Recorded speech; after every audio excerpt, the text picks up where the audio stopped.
Dawn, June 9th, 1944. A shallow ditch beside a farm road in Normandy, 3 kilometers west of a town called St. Mirig lies, where a French causeway crosses the flooded valley of the Murderate River. The ground on either side of that road has been deliberately flooded by the Germans, turned into a shallow lake studded with hedgerow islands, so the causeway itself is the only dry way across. 100 meters of open road with no cover on either side. 22-year-old Private First Class Charles Delopper is lying in a drainage ditch beside that road with the rest of Company C, 325th Glider Infantry Regiment, and he is out of good options. His platoon crossed the causeway before sunrise, broke through the first German line, and then found itself alone, cut off from the rest of the company, pinned in a shallow roadside gully, and about to be flanked by a force several times its size. In a few minutes, Delopper is going to stand up, walk out of that ditch into the middle of the open road, and do something that will end with his name carved into the highest decoration the United States government gives a soldier. What he does next will also answer a question that had been sitting unresolved in the story of the American Rifle Squad since the last war. When a machine gun outguns you 2-to-1 on paper, when the men across the field are trained around that one gun, the way a fist is built around a set of knuckles, how do you beat it without matching it round for round? The weapon in Delopper's hands weighs almost 20 pounds, carries 20 rounds at a time, and by any honest German assessment is not, gun for gun, as good as what it's about to face.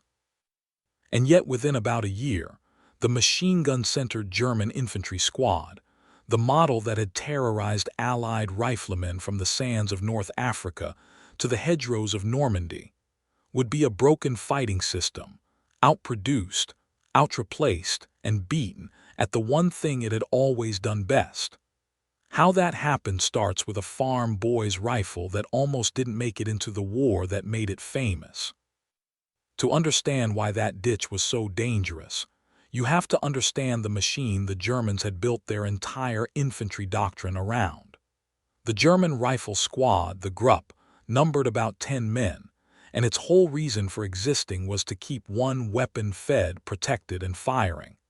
The light machine gun, first the MG-34, then from 1942 onward its faster, cheaper cousin, the MG-42. American and British soldiers who heard it for the first time often didn't recognize it as a machine gun at all. It didn't chatter the way the guns they knew chattered. It tore. Wartime tests measured the MG-42's cyclic rate somewhere between 1,100 and 1,300 rounds a minute, close to double the rate of the Brownings American squads carried, fast enough that individual shots blurred into one continuous ripping sound. GIs gave it nicknames that stuck for the rest of their lives.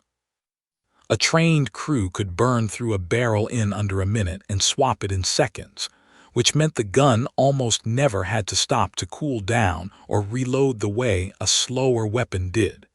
It was not a reputation built on rumor.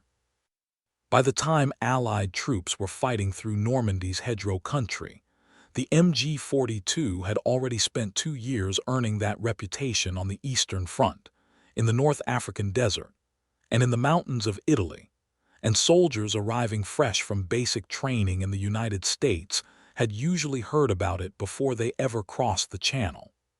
The other 9 men in a German squad were not there to add serious firepower of their own to the fight.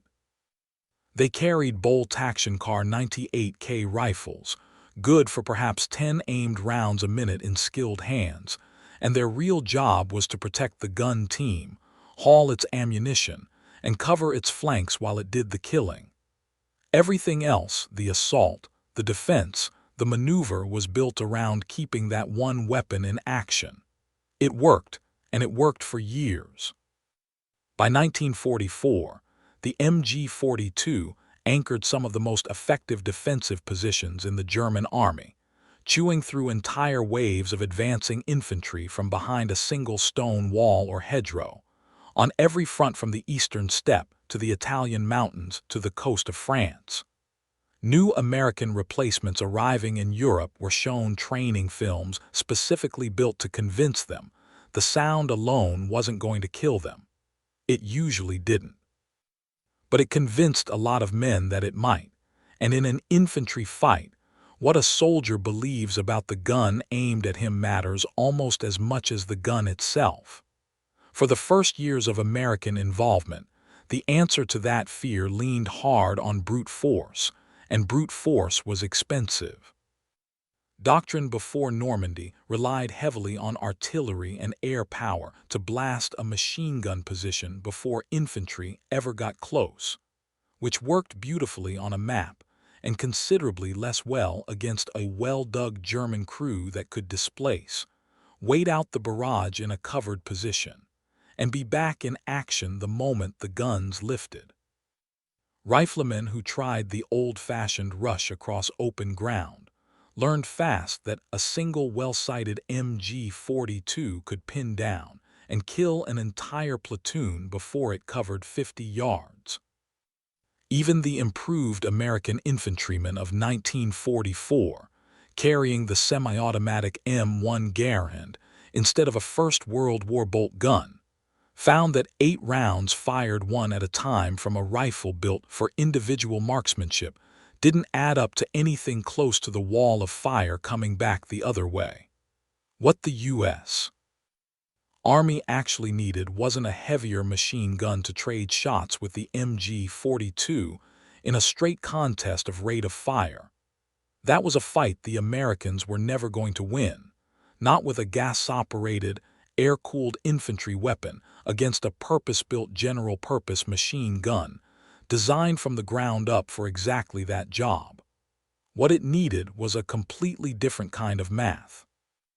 And by the time the 82nd Airborne dropped into the fields around St. Mirig lies, that math had already been worked out, not in a laboratory and not overnight, but in the design and doctrine built around a single weapon that had been sitting in American armories, mostly unchanged in concept, since a war that ended a generation earlier. The weakness in the German system was never really in the MG-42 itself. It was in what surrounded it. A squad organized entirely around one crew-served gun has exactly one point of failure, and every soldier on that battlefield understood it instinctively, which is precisely why the gun and its crew became the first thing an enemy tried to kill. Take out the gunner, and for a few critical seconds, an entire 10-man squad's offensive power dropped to almost nothing while the assistant gunner scrambled into position behind the tripod. American training doctrine, refined through hard, costly lessons in North Africa and Sicily, had identified this weakness and inverted it. Instead of concentrating a squad's killing power into one irreplaceable weapon and one irreplaceable man, spread it across every rifle in the formation, and add a second automatic weapon that could move with the assault instead of anchoring it to one spot. There was no single dramatic breakthrough moment behind that idea, no captured document that cracked a code. It was closer to a lesson relearned the hard way, squad by squad, hedgerow by hedgerow. A machine gun that outguns you can still be beaten by 10 men who never stop advancing while it reloads. The tool the U.S. Army already had for that fight had been sitting in a warehouse crate, in one form or another, since 1918. The weapon's story starts with one man working largely alone in a workshop in Ogden, Utah. John Moses Browning had already given the U.S. military a heavy machine gun and a shelf of pistol and rifle patents by the time America entered the First World War in 1917. But the doughboys heading to France were still carrying French Chauchat automatic rifles that jammed in mud, jammed in dust, and sometimes jammed for no reason anyone could ever pin down. Browning believed infantry needed something a single soldier could carry into an assault and fire from the shoulder, or the hip while advancing, a concept the French called walking fire, meant to keep an enemy's head down while a line of riflemen closed the distance across open ground.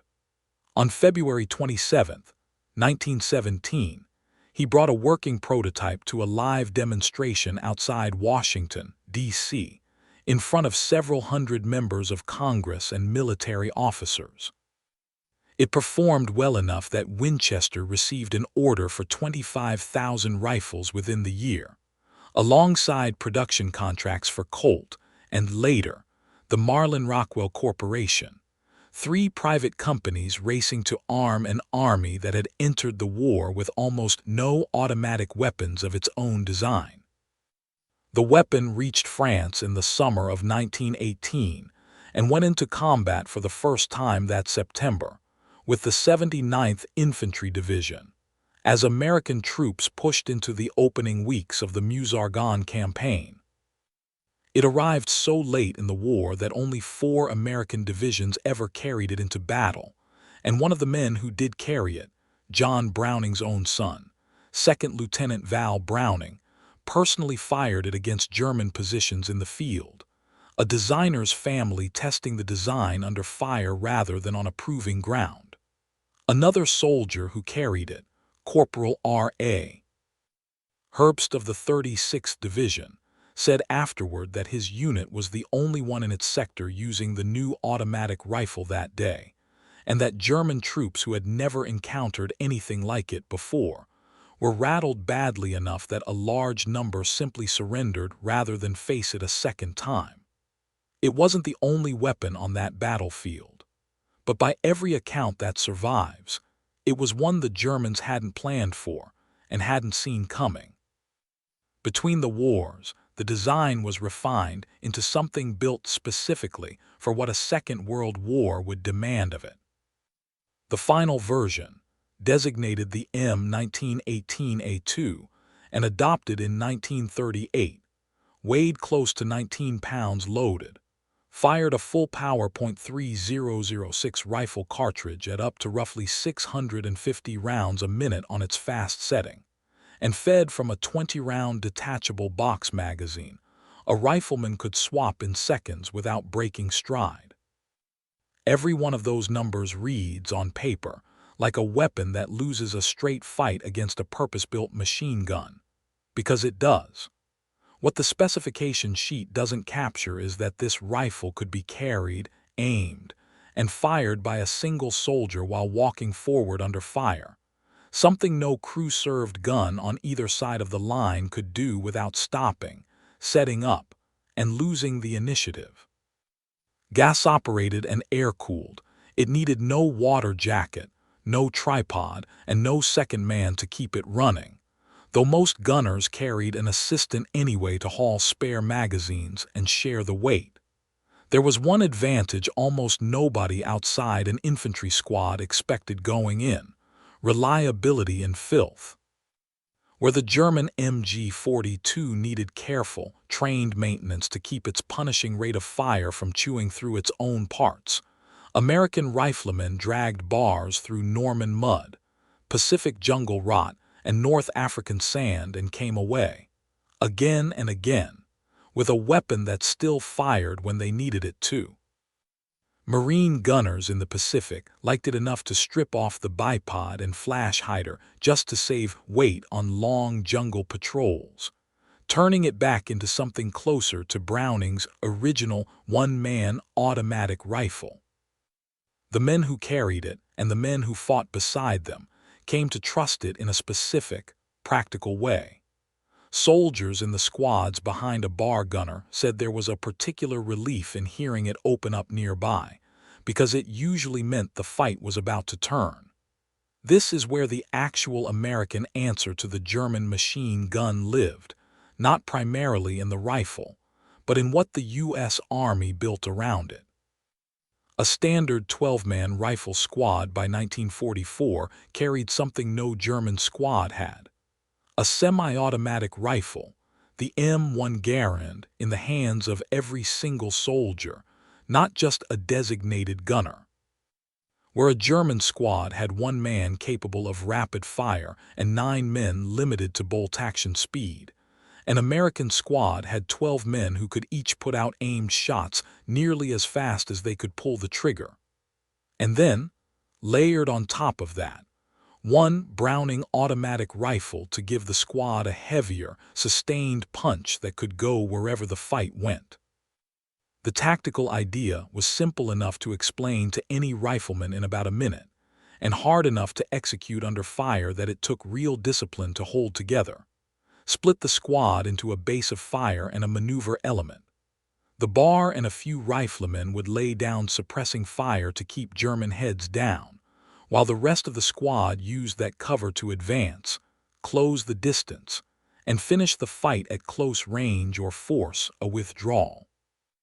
It's the same basic logic of fire and movement infantry had used for decades, but the bar gave a rifle squad, for the first time, an automatic weapon light enough to be part of the moving element instead of staying fixed to one spot the way a crew-served machine gun had to. That's the whole trick, reduced to something a man could carry away and repeat to somebody else afterward. Don't try to outshoot the machine gun where it's strongest, sitting still. Make it fight a battle that keeps moving, where its own crew has to choose between running with it or losing the initiative, and where losing 1 man doesn't cost the squad its only source of automatic fire, because every rifle in the line can still shoot. The discipline that idea demanded was harder than the fighting itself. It meant advancing under fire in short, coordinated rushes, instead of standing and trading shots, trusting that the man carrying the bar would keep the enemy's head down long enough to make the next 20 yards survivable. Squads that broke that discipline, that bunched up, that froze, that let the base of fire go quiet at the wrong moment, died in the same open ground that had killed riflemen for a generation before them. The qualities that made the German system so effective on defense were the exact same qualities that made it brittle wherever an enemy could reach the gun team directly. A squad's entire offensive output ran through 3 men and 1 weapon. Kill or wound the gunner, and the whole unit's automatic fire stopped cold until the assistant scrambled into position. A gap of seconds that, in the kind of close, hedgerow-choked fighting Normandy specialized in, was often all an American squad needed to close the distance. German high command, confident in the MG-42's raw numbers, had built an entire tactical doctrine around a machine that assumed its crew would generally survive contact. By the summer of 1944, that assumption was failing more often than German planners had accounted for. There was a deeper wound underneath the tactical one. A trained German machine gunner represented months of specialized instruction that the Wehrmacht, bleeding manpower on 2 fronts, was struggling to replace at anywhere near the rate combat was consuming them. An American rifleman, by contrast, was interchangeable by design. Pick up a dead man's Garand, and you were still in the fight within seconds. The system built for maximum firepower per gun turned out to be far more fragile than the system built for firepower that could absorb the loss of any single man in the line. Charles Neilands Delopper was born on November 30th, 1921, on Grand Island, New York, a stretch of farmland set in the Niagara River between Buffalo and the Canadian border. He grew up doing the kind of physical labor that stretches a young man out, a big man by most accounts, built for it, working the family's land before the war reached him the way it eventually reached most men his age. He enlisted in the U.S. Army and, sometime in 1943, volunteered for something considerably harder than the standard infantry he might otherwise have drawn. The glider infantry of the 82nd Airborne Division, men who trained to ride unpowered plywood and canvas aircraft into a combat landing zone with no engine, no second attempt, and frequently no clean field waiting for them at the end. By the time his unit, Company C of the 325th Glider Infantry Regiment, went into Normandy, he'd already trained long enough to understand what he was walking into. Officers and fellow soldiers who knew him described a big, steady man who didn't say much and didn't need to. One detail survives that has nothing to do with rifles or river crossings. Friends back on Grand Island remembered him from pickup baseball games before the war. A farm kid better with his hands and his back than with words. The kind of man other soldiers instinctively wanted next to them in a bad spot, without being able to explain exactly why. He crossed the English Channel by glider in the early hours of June 7, 1944, one day behind the initial parachute assault. Part of the reinforcement wave the 82nd Airborne needed to hold what its paratroopers had already bled for. 2 days later, his company would be ordered into the single worst piece of ground on the entire murderate front. To understand what Delopper's company was walking into, go back 3 days, to the pre-dawn hours of June 6th, when the first wave of the 505th Parachute Infantry Regiment came down around the Lafayette causeway. A narrow, raised strip of road, barely 100 meters wide in places. Crossing a valley the Germans had deliberately flooded into a shallow lake. Whoever held that causeway controlled the only practical route for German armor moving to counterattack Utah Beach, and the paratroopers of Company A, 1st Battalion, 505th, led by Lieutenant John Dahlin, seized the stone farm buildings on the eastern end before dawn and dug in. The Germans reacted almost immediately. At around 5:30 that evening, a company from the 91st Air Landing Division's 1057th Grenadier Regiment attacked across the causeway with tank support, and the fighting that followed was some of the most concentrated of the entire Normandy campaign. Bazooka teams and dug-in riflemen knocking out armor at close range, while automatic weapons fire tore across a strip of road barely wide enough for 2 vehicles to pass. The Americans held. They held again the next morning, June 7th, when the Germans came back with an artillery preparation and roughly 200 infantry supported by more tanks, close enough at points that German soldiers reached within 40 meters of the American line before the attack finally broke. A single reinforced company of paratroopers, fighting with exactly the doctrine built around massed rifle fire, and a mobile automatic weapon rather than one fixed gun, had now stopped 2 serious German counterattacks in under 24 hours. It was proof, in the middle of live combat, that the American squad could outfight a numerically superior force built around better raw firepower, as long as it kept its discipline. But holding the east end of the causeway wasn't the same as crossing it. Coquigny, the village on the far side, was still German ground, and somebody was eventually going to have to walk the last 100 meters of that road in full view of the guns waiting there. Quick pause on the research side of this, because it matters for a story like this one. Every action, every unit designation, and every casualty figure in this video is pulled directly from Medal of Honor citations, division after-action accounts, and interviews conducted decades later with soldiers who were actually there, not recycled from a script that's been copy-pasted across a dozen other channels. There's also a myth worth flagging early.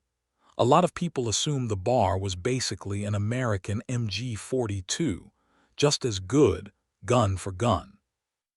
It wasn't, and we'll get into exactly why later in specific sourced detail. If ground-level, accurate military history like this is useful to you, a like helps more people find it. Switch sides for a moment, because the view from the German positions at Lafayette tells its own part of the story. Reports moving up the chain from the 91st Air Landing Division described an enemy that shouldn't, by any reasonable estimate, have been holding that ground at all. A scattered, lightly equipped airborne force, cut off from naval gunfire support, supposedly disorganized by a rough night drop, fighting without any of the massed machine guns or heavy weapons a defending position was supposed to require. And yet company-sized German attacks with armor support kept breaking against it. Local commanders pushed harder, feeding in more infantry and more artillery preparation, convinced that one more attempt would finally clear a crossing their own doctrine said should have fallen already. The tone of the German response, as far as it survives in the record, carries a kind of institutional disbelief.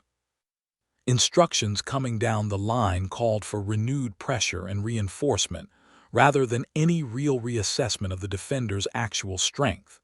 Because that strength, a handful of automatic rifles distributed across dug-in riflemen who wouldn't stop firing and wouldn't break, didn't match anything in the standard German tactical playbook for what a scattered airborne unit was supposed to be capable of. By the evening of June 8th, the causeway was still held, the village of Causeway was still German, and the Americans were bringing up fresh troops of their own for one more attempt. Among them, Company C, 325th Glider Infantry Regiment. By June 9th, the stakes at Lafayette had grown well past one causeway. Major General Matthew Ridgway, commanding the 82nd Airborne, and his assistant division commander, Brigadier General James Gavin, needed that crossing open. The entire American buildup moving inland from Utah Beach, tanks, artillery, follow-on infantry divisions, was backed up behind a bridgehead that couldn't yet support their weight. A flanking attempt on the 7th, sending glider infantry across the flooded ground north of the causeway, had stalled under German fire without breaking the deadlock. There was no elegant option left on the table. Ridgway ordered a direct frontal assault straight down the exposed roadway in daylight against defended positions on the far bank, the kind of attack most infantry manuals list as a last resort rather than a plan. Company C, 325th Glider Infantry Regiment, went in as part of that assault at dawn. The men who crossed first did exactly what 3 years of doctrine had trained them to do. Rifles up, moving in short rushes, an automatic rifleman's fire reaching ahead of them to keep German heads down while the rest of the platoon closed the last stretch of open causeway. It worked well enough to get a forward platoon across and into the fields beyond Causeway before the Germans reorganized, which is exactly the moment everything went wrong. Cut off from the rest of the company, with the causeway now sealed behind them by German fire, that forward platoon found itself alone in a shallow roadside ditch as a much larger German force began working around its flank. Here's what happens next, and it's worth staying for. In about 90 seconds of runtime, one soldier from that trapped platoon is going to make a decision that gets his name posthumously carved into the Medal of Honor, and it happens in almost total view of the enemy he's fighting, on a stretch of open road with nowhere to hide. Subscribe now if you haven't, so you don't lose the thread halfway through it. The trap closing on that platoon southwest of Causeway was almost exactly the scenario German doctrine was built to win. Superior numbers, a flanking maneuver already in motion, and an American position with no cover beyond a shallow roadside gully and a hedgerow 40 yards behind it.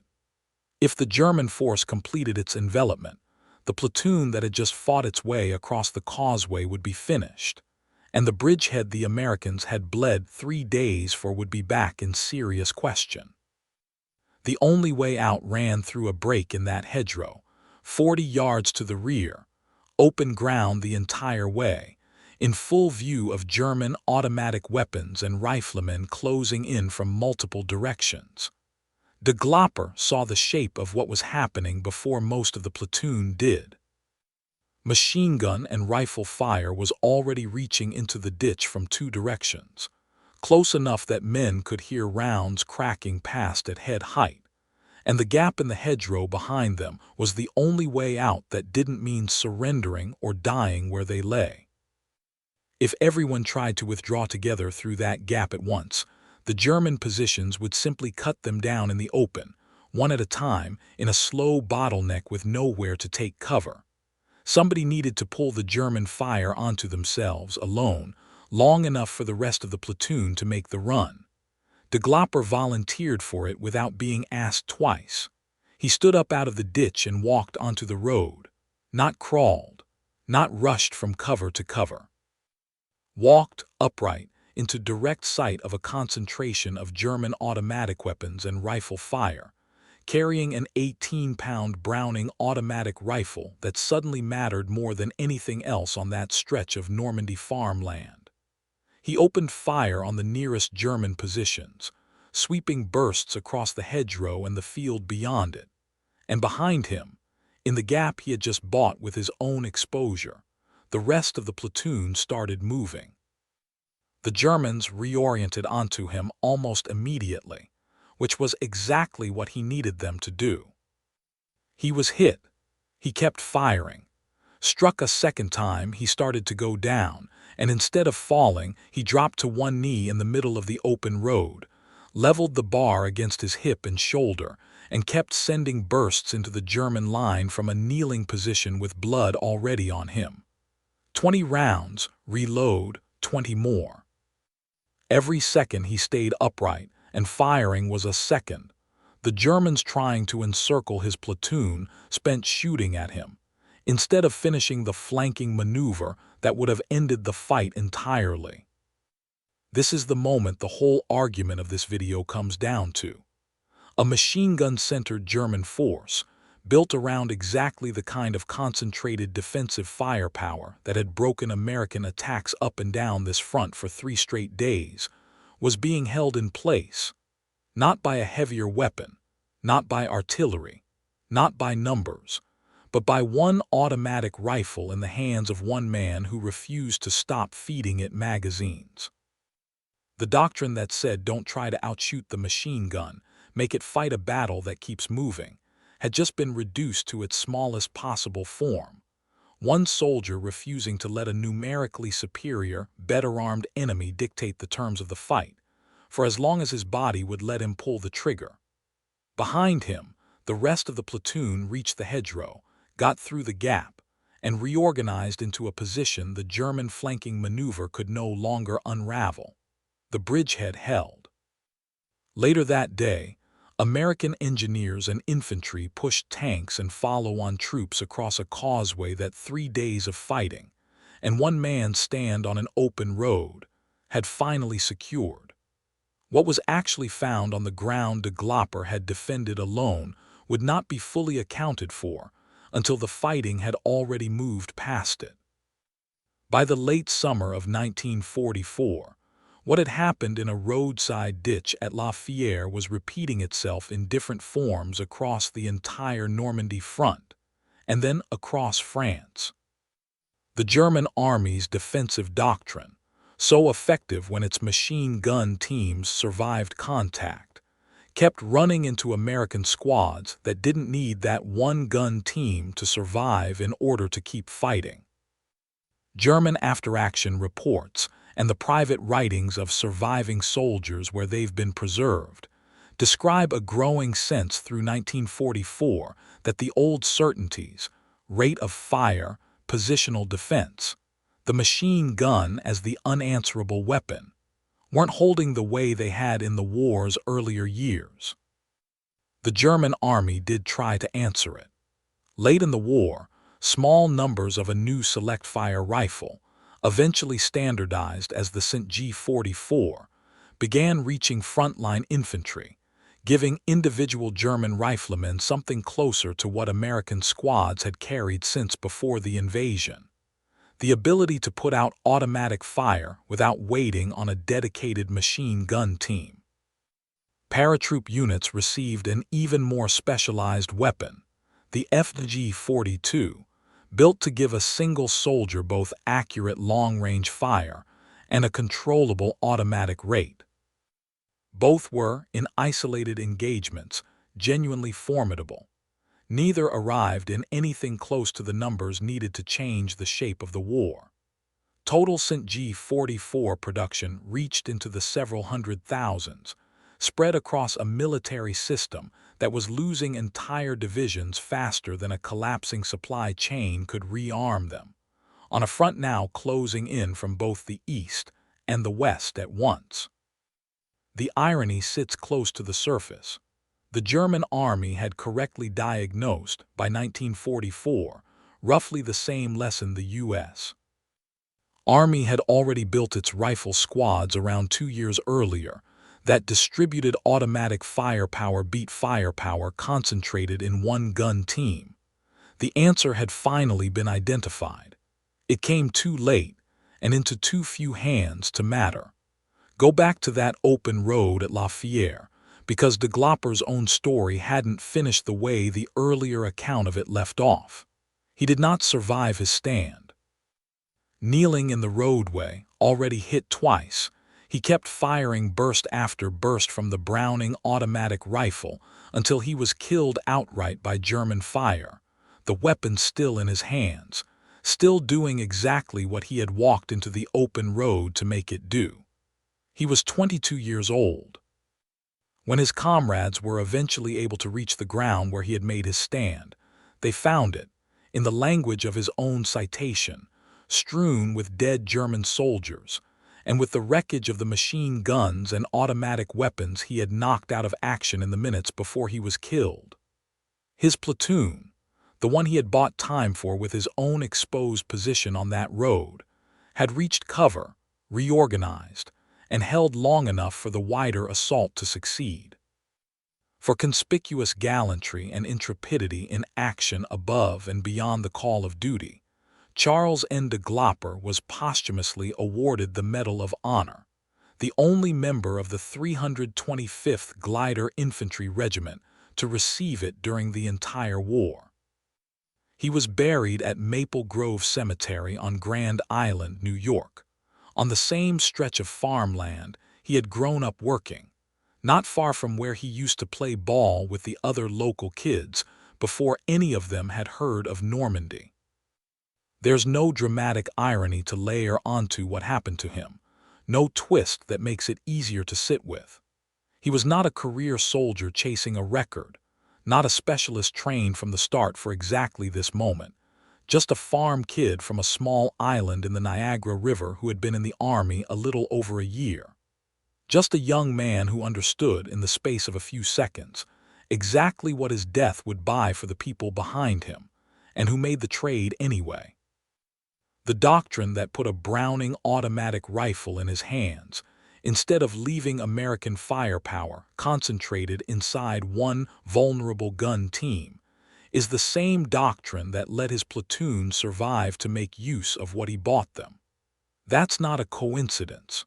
That's the entire argument this video has been building toward since the first minute. Delopper's name is the one that survived into a memorial and a Medal of Honor citation, but he was one automatic rifleman among tens of thousands who never got written up anywhere. Every 12-man squad that crossed into France that summer carried its own version of the same weapon and the same doctrine, a barman whose name nobody outside his own platoon would ever learn, laying down the same suppressing fire in 1,000 hedgerows the cameras never reached. Half a world away in the Pacific, Marine bar gunners were stripping the same weapon down to its bare frame to survive jungle patrols where a bipod was dead weight, and a flash hider was one more thing to snag on a vine. The Browning automatic rifle was built by multiple manufacturers in the hundreds of thousands during the war specifically, because the U.S. Army needed one in every squad, not just in the squads that happened to end up famous. What broke the German machine gun-centered system wasn't a handful of extraordinary men. It was an ordinary weapon, mass-produced and distributed at a scale the German replacement system could never match, put into the hands of soldiers who were, individually, entirely replaceable, which was, from the very beginning, the entire point of the design, even if almost none of the young men carrying it ever thought about it in those terms while they were in the field. Lay the dates out plainly. February 1917. John Browning demonstrates the prototype outside Washington. September 1918. It fires in combat for the first time in the hands of the 79th Infantry Division, weeks before the war that built it comes to an end. 1938. The improved M1918A2 is adopted, built for the next war nobody in Washington wanted to admit was already coming. June 6, 1944. Paratroopers seize and hold the Lafayette causeway against repeated German counterattacks. June 9, 1944. Charles Delopper makes his stand on the open road behind it. By August, the Normandy front breaks open entirely, and the German army's long retreat across France begins. Less than a year later, in the spring of 1945, that army no longer exists as an organized fighting force at all. 4 things in order decided this. First, the machine itself, rugged enough to survive mud, sand, and jungle rot that would have jammed a more delicate design, simple enough for a single soldier to carry, feed, and fire without a crew. Second, the doctrine built around it, spreading a squad's firepower across every rifle in the line instead of concentrating it in one position, and giving that squad a way to keep shooting while it moved instead of only while it sat still. Third, scale. Every American rifleman carried a semi-automatic M1 Garand, which meant the bar was never the only source of rapid fire in a squad, only its heaviest one, a layered system the bolt-action-armed German rifleman had no real equivalent for. Fourth, the system standing behind all of it, an industrial and training pipeline that could put a new rifleman in a dead man's place within days, where Germany's system for replacing a trained machine gunner was buckling under losses on 2 fronts at once by the summer of 1944. Put a number on that last point, and the arithmetic gets hard to argue with. American factories built roughly 250,000 M1918A2 rifles during the war, a weapon designed to be handed to a 19-year-old with a few weeks of training, and trusted to keep working in his hands. Germany, by contrast, entered the last year of the war unable to replace its trained specialist gunners at anywhere near the rate combat was killing and wounding them. One side built a weapons system that assumed men would die, and planned around that fact from the start, spreading capability so widely that no single loss was catastrophic. The other built a system that assumed its best trained men would survive, concentrated its firepower accordingly, and never fully adjusted when, increasingly through 1944 and into 1945, they didn't. Here's the part the popular version of this story usually leaves out, and it matters. On paper, gun for gun, the Browning automatic rifle was not better than the MG42, not close. The German gun fired at roughly double the rate, fed from a belt instead of a 20-round box magazine that needed constant reloading under fire, and by nearly every raw specification, outclassed the bar as a piece of engineering.